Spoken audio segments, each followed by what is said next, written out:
It is a reopening 3 years in the making. A local eye care shop finally opened its doors this month after their original location was destroyed back in the 2020 tornado.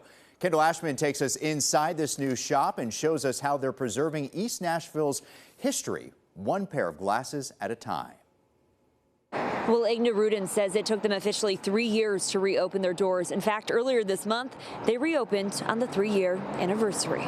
So if you're facing the city, that's where that kind of came from. For Inga Rudin, the damage from the deadly 2020 tornado can't be unseen. You got to be real careful as you're walking because there was glass everywhere. It felt like hopelessness, and it felt dark. Resolution Eye Care sat in the path of destruction on Woodland Street. It feels like a very long time to get back on our feet. 3 years later, they reopened their doors a few streets over. And now it's out with the old and in with the tornado collection.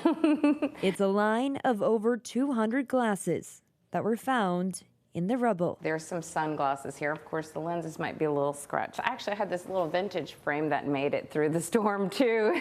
We had some vintage frames. Recycled to be resold and worn. It is hard to look at them, by the way, because, you know, it's a little bit emotional as well. The recycled eyewear, now part of a greater story. And then they can say, hey, we're wearing a tornado frame as well.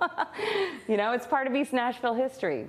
And Resolution Eye Care is selling plenty of other lines if you'd like to come in and check them out.